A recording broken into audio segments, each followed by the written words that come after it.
bagi Anda yang sudah berpikir positif di mana saja Anda berada. Assalamualaikum warahmatullahi wabarakatuh. Ya, semangat pagi, semangat memberi. Ya, karena dengan banyak memberi pasti kita akan banyak-banyak menerima pemirsa. Alhamdulillah kali ini konten bernuansa dakwah dari Simol Gaul Channel berlanjut lagi. Ya, yang sebelumnya memang kita tertunda, terus sampaikan minta maaf ya, karena memang ya satu hal, kita begitu banyak acara ya, padat sekali. Dan alhamdulillah kali ini saya diberi kesempatan untuk bersilaturahmi, untuk melanjutkan dengan nuansa dakwah dari channel ini. Assalamualaikum. Waalaikumsalam warahmatullahi wabarakatuh. Ya, alhamdulillah, mudah-mudahan kita selalu dalam lindungan Allah Subhanahu wa Ta'ala. Ya, kita poin saja ya. Jadi kontennya ini akan mengacu pada kegiatan masjid. Ya, jadi beberapa waktu yang lalu itu dari Dewan Kemakmuran Masjid itu mengadakan rapat dalam rangka menyongsong ya datangnya bulan yang sangat agung ini. Mudah-mudahan kita akan bisa bertemu lagi. Amin. Alhamdulillah, amin, amin. Insyaallah. Ya. Nah, kita merencanakan sebuah kegiatan yang memang kita sedikit lebih memperpadat kegiatan dari tahun-tahun sebelumnya. Nah, kita mengambil ada beberapa poin yang mungkin nanti poin ini perlu dikurangi atau ditambah menurut pemahaman Ustadz yang lebih berpengalaman, nanti akan kami laksanakan ya. Yang penting kita memang tujuannya hanya baik saja dan mudah-mudahan bermanfaat. Dan 5 poin ini kemarin saya simpan di HP ya, biar nggak salah. Yang pertama itu kita nanti ya ini sudah kebiasaan ya, sudah masih pada ada sholat raweh dan sholat subuh yang dilanjut dengan kultum. Terawih kultum dan sholat subuh juga kultum. Terus yang kedua, pengajian rutin di setiap ahad. Nah, ini yang sedikit berbeda. Kayak kali sebelumnya memang tidak setiap ahad kita mengadakan pengajian, apalagi dilanjut dengan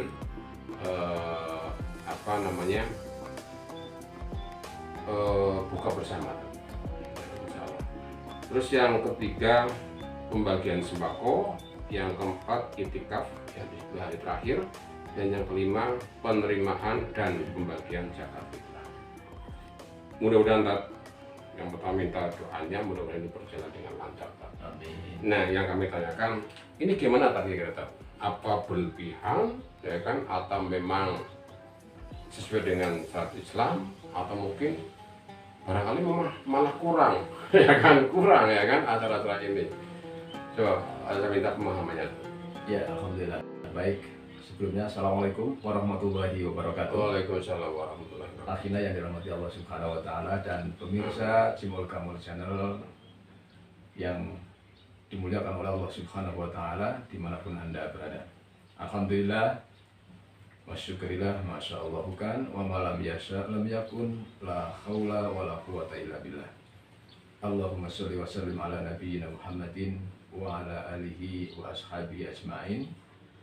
Qala Allah Ta'ala fil Qur'anil Karim, a'udzu billahi minasyaitonir rajim. Bismillahirrahmanirrahim. Syahrul Ramadan alladzi unsila fihi al-Qur'an hudal linnasi wa bayyinatin minal huda wal furqan. Al-ayat. Pemirsa Simol Gaul Channel dimanapun Anda berada, alhamdulillah sebentar lagi beberapa hari ke depan kita akan memasuki bulan Ramadan penuh dengan kemuliaan, bulan yang penuh dengan maghfirah, bulan yang penuh dengan keberkahan, yaitu Syahrul Ramadan, bulan Ramadan. Ya. Dan ini bulan yang sungguh sangat dinanti-nantikan oleh kita semuanya. Mudah-mudahan Allah Subhanahu wa Ta'ala memberikan umur panjang kita ya. Masih berkesempatan. Ya, alhamdulillah masih memberikan kesempatan kepada kita untuk mengisi bulan Ramadan yang penuh dengan kemuliaan itu. Baik, sesuai dengan apa yang tadi disampaikan oleh Hina bahwa BKM dari Masjid Nurul Huda ya, itu sudah membuat beberapa program, ada 5 program yang rencananya ingin sama-sama dilaksanakan nanti untuk bulan Ramadan. Yang pertama tadi kita sama-sama dengarkan, yaitu sholat tarawih ya, berjamaah, kemudian Subuh. diikuti, dilanjutkan dengan kultum, dan juga sholat subuh dan diikuti dengan kultum setelahnya. Ya. Kalau kultum itu sesuatu program ya yang baru, tapi kalau sholat subuh itu kan memang sudah menjadi berjalan, kewajiban, ya, kewajiban. sholat 5 waktu. Dan alhamdulillah mudah-mudahan nanti program ini berjalan dengan lancar sampai akhirnya Ramadan ya. Alhamdulillah. Kemudian yang kedua, program yang nanti akan dilaksanakan adalah pengajian rutin, pengajian rutin, taklim rutin setiap ahad dilanjut sore, kemudian dilanjutkan dengan futur bersama atau buka puasa bersama. Nah, alhamdulillah ini juga program yang sangat luar biasa bagus ya. Dan ini menjadi salah satu momen untuk menggali ilmu di bulan Ramadan itu dalam kehidupan kita sehari-hari, untuk kita jadikan ilmu itu menjadi pedoman dalam kehidupan kita sehari-hari, maksudnya gitu. Nah, akan lebih mantap lagi bahwa kajian taklim itu tidak cuma hari Ahad, tetapi bisa jadi setiap sore, setiap sore sebelum futur bersama, sekaligus buka bersama atau futur bersama itu tiap hari sebelumnya diadakan kultum siraman rohani menjelang buka bersama. Nah, ini seperti yang kami lakukan, sama seperti itu tiap hari. Tiap hari. Nah, itu alhamdulillah ya. Tentunya setiap masih berbeda-beda ya, kapasitas jamaahnya. Kemudian program yang ketiga itu adalah pembagian sembako. Mungkin akan lebih kita katakan dengan kegiatan sosial ya. Baik itu kita akan memberikan sembako, baik itu kita akan memberikan santunan kepada fakir miskin atau yatim atau barangkali janda-janda yang ada di sekitar lingkungan kita. Tentunya yang berhak. Ya, tentunya yang berhak. Nah, ini juga menjadi salah satu momen di bulan Ramadan untuk meraih pahala yang sebesar-besarnya. Karena dalam bulan Ramadan itu kan segala amal ya ibadah kita itu pahalanya sungguh sangat dilipat gandakan oleh Allah Subhanahu wa Ta'ala.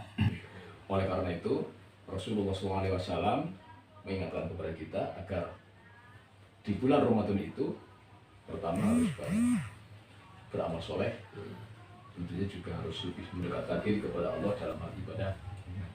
Rasulullah SAW dalam hadisnya yang diriwayatkan oleh Imam Al-Bukhari dan Muslim, beliau sampaikan bahwa man soma Ramadana, atau juga dalam hadis yang lain walaupun ke belakang redaknya sama, man koma Ramadana, barang siapa yang saum di bulan Ramadan, barang siapa yang mendirikan sholat di bulan Ramadan, yaitu sholat tarawih, imanan waktu sahabat, didasari dengan iman dan penuh harap, ya kan, akan pahala Allah Subhanahu wa Ta'ala dan ampunan Allah Subhanahu wa Ta'ala, ghufira lahu ma taqaddama min dzambi, kata Rasul, maka Allah akan mengampuni segala dosa-dosa kita yang sudah lewat. Nah, kemudian program yang selanjutnya itu adalah iktikaf di 10 hari bulan Ramadan. Nah, ini ditekankan kepada kita di 10 hari terakhir di bulan Ramadan, khususnya di malam-malam ganjil, yaitu iktikaf. Di mana untuk meraih yang namanya Lailatul Qadar, malam kemuliaan yang malam itu lebih mulia, lebih baik dari 1000 bulan.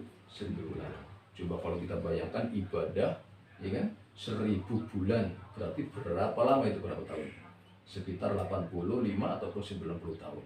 Wah, itu dinilai ibadah pahala yang betul-betul sempurna dari Allah Subhanahu wa Ta'ala. Cuma satu malam, ya kan? Lailatul Qadar itu. Dalam artian kalau kita mengalami, itu beruntun sekali ya, tapi luar biasa. Oleh karena itu Rasulullah SAW terangkan di malam-malam ganjil di akhir Ramadan itu, coba ikatkan kita, ya kan? Dalam artian kita betul-betul fokus dalam ibadah untuk meraih pahala Allah Subhanahu wa Ta'ala yang sungguh luar biasa besarnya. Kemudian yang terakhir adalah penerimaan dan pembagian zakat. Ini salah satu dari program juga yang sudah canangkan ya oleh DKM untuk nanti dilaksanakan. Penerimaan dan penyaluran zakat fitrah. Jadi untuk zakat fitrah memang wajib bagi setiap muslim ya, di bulan Ramadan ya. Selain zakat fitrah juga ada zakat yang lain. Dan ini yang kadang-kadang tidak difahami oleh saudara-saudara kita. Yang mereka pahami adalah ketika bulan Ramadan, puasa Ramadan kemudian ditutup dengan zakat fitrah nih, dengan beras 2,5 kilo. Nah, hanya itu. Padahal di situ nanti akan ada juga perhitungan dari zakat mal. Selama 1 tahun ini yang disimpan, dihitung, kemudian nisabnya berapa, kemudian dikeluarkan zakatnya. Nah ini perlu ada pemahaman dan pengkajian agar mereka paham tentang zakat mal ini. Ada zakat profesi, ada zakat simpanan, ada zakat emas, berlian dan sebagainya, pertanian dan lain sebagainya. Nah ini oleh karena itu, karena pentingnya zakat sebagai pembersih jiwa kita, pembersih harta yang kita miliki. Jadi tidak ada pemahaman yang harta yang kita miliki itu adalah semata-mata untuk kita simpan dan untuk nanti keturunan-keturunan kita. Tapi juga kita harus berpikir bahwa yang kita punya harta itu adalah sebagian ada hak Allah Subhanahu wa Ta'ala yang harus kita keluarkan. Nah, kemudian terkait dengan kegiatan-kegiatan yang tadi diwacanakan, dirancang oleh DKM, nah tentu mudah-mudahan berjalan dengan lancar sesuai dengan programnya. Walaupun kalau menurut saya itu lebih harus ditambah.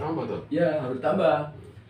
Seperti ada kajian-kajian, pembahasan-pembahasan mungkin tentang sholatnya, kemudian pembacaan Al-Quran seperti tadarus setelah sholat tarawih yang umumnya barangkali dilaksanakan oleh setiap di masjid-masjid itu ya, seperti di masjid-masjid yang lain. Nah itu juga jangan ditiadakan, justru menjadi satu program. Pemahaman zakat tadi ya juga dipahamkan ya. Nah pemahaman zakat juga dibahas, kemudian tadi tadarusan atau surat Al-Quran setiap ada sholat tarawih barangkali. Nah kemudian nanti ada kajian-kajian barangkali lebih dimaksimalkan, bagaimana tentang fikihnya, tentang sholatnya, toharohnya, kemudian tentang zakatnya, kemudian tentang tajwid ketika kita membaca Al-Quran agar baik dan benar gitu ya. Nah ini kan juga perlu ada waktu ya kan untuk itu. Nah di samping dengan yang tadi program yang sudah ditetapkan oleh DKM. Jadi seperti itu akhirnya. Ya Ustaz, wah ini nausadat. Ya, itu ternyata banyak hal-hal yang menurut saya, bagi saya dalam belajar ini banyak hal yang baru tentang zakat tadi, tentang harus menyiapkan diri kita menjelang Ramadan ini, harus yang disiapkan itu apa ya kan. Terus saya dengar tentang sebelum Ramadan kita dibanyakin silaturahmi katanya itu sebenarnya silaturahmi itu dalam rangka penyampaian dalam arti permohonan maaf karena banyak salah barangkali apa gimana? Ya. Jadi ini yang kadang-kadang salah pemahaman di kalangan kita. Ya. Ketika Ramadan berakhir, baru kita maaf-maafan. Iya. Baru kita maaf-maafan, istilahnya halal bihalal. Ya. Di situ ada silaturahmi, kemudian saling maaf-memaafkan. Justru persiapan untuk Ramadan akan datang, artinya kita harus siap-siap menghadapi tamu yang akan datang. Itu seperti apa? Yang pertama, niat. Ini penting. Ya. Niat kita tata untuk bagaimana kita menyambut Ramadan dan bagaimana nanti kita isi kegiatan ibadah bulan Ramadan, jangan sampai terkontaminasi dengan niat-niat yang selain Allah Subhanahu wa Ta'ala. Kemudian yang kedua adalah lebih banyak semakin kita dekat dengan Allah.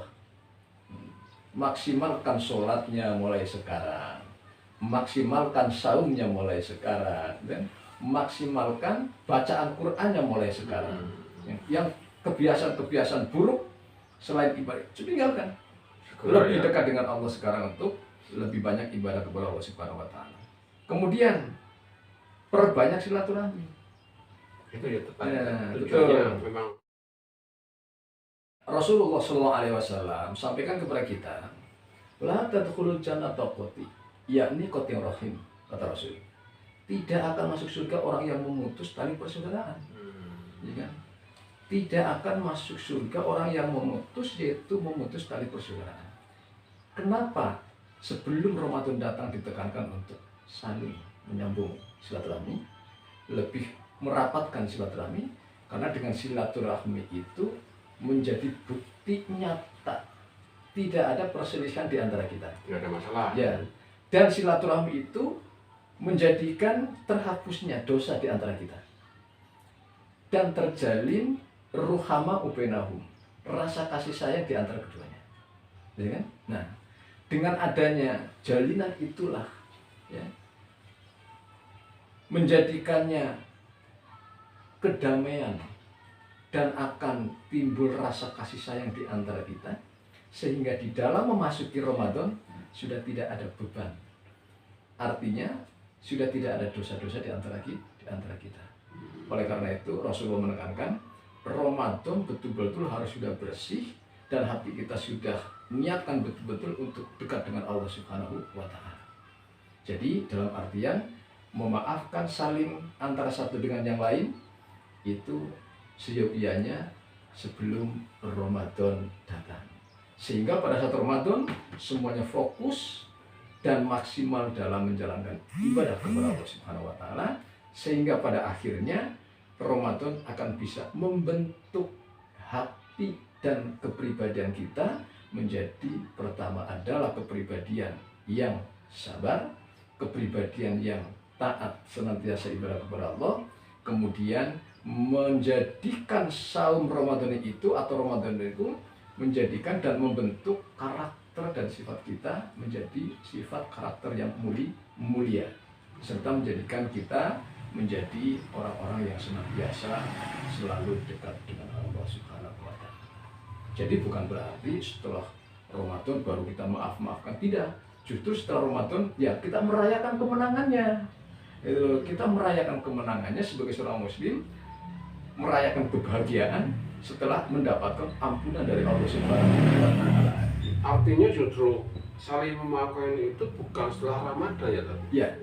Bukan Sebelumnya, tapi justru sebelum Ramadan. Tapi kalau misal dalam setelah Ramadan selesai dia melakukan seperti itu suatu yang salah atau memang tidak seharusnya kan? Ya, kita kembali kepada individu. Kemudian kita kembali kepada ya memang kadang-kadang tradisi ya, tradisi budaya. Ya, walaupun barangkali sebelumnya sudah saling memaafkan ya kan. Akhirnya ini mau Ramadan datang, maaf lahir dan batin. Mudah-mudahan Ramadan kita maksimal dalam ibadah kepada Allah Subhanahu wa Ta'ala. Kita bisa menjalaninya sampai selesai. Tapi setelah Ramadan, ya kan? Nah, kemudian mereka maaf-maafan, saling kunjung-kunjung, itu tidak salah. Tidak salah. Ya bagus juga warna. Ya bagus juga. Rame, ya. Betul. Itu bagus juga. Bagus juga. Jadi bukan berarti itu menjadi satu, tidak. Silakan aja, nggak masalah. Yang jelas itu akan menambah justru ya kan rasa kebersamaan, persatuan dan keharmonisan serta kasih sayang di antara kita. Di situ saling merayakan, Ya, saling merayakan kemenangan masing-masing setelah melaksanakan saum Ramadan. Ya artinya momen yang tepat itu sebenarnya saling memaafkan itu sebelum Ramadan ya tadi. Ya. Momen yang tepat ya. Tapi bukan berarti setelah Ramadan itu di saat Lebaran kita makan bukan salah ya, tapi ya itu sudah berjalan, tapi ya itu bukan hal yang salah dan boleh saja tadi. Betul. Hanya kadang-kadang kan kita tidak selalunya pada saat sebelum Ramadan itu, apalagi dengan keterbatasan daerah-daerah yang jauh dari teknologi, kadang-kadang mau ketemu aja susah, ya kan? Sekarang sudah teknologi canggih, di antara kita sudah punya handphone, ya kan? Sebelum Ramadan kan kita udah sama-sama, walaupun nggak langsung dengan telepon bisa saling maaf-maafkan, ya kan? Nah, kadang-kadang kan karena memang tidak pernah ketemu, tidak pernah komunikasi, nah udah menjadi tradisi dan budaya itu Ramadan pada ngumpul, Lebaran pada ngumpul, ya kan ketemu, akhirnya disitulah momen-momen yang untuk itu ya nggak apa-apa. Ya. Ya awalnya saya juga sering membaca di medsos, banyak orang ini saling memaafkan. Ya pemahaman saya yang masih lagi belajar kan, ada juga yang komentar belum Lebaran udah minta maaf itu, gitu kan. Ya ini hal yang memang ya pentingnya kita belajar. Saya pribadi ini hal yang baru dan mudah-mudahan menjadikan ya tambah ilmu itu penting sekali. Ya.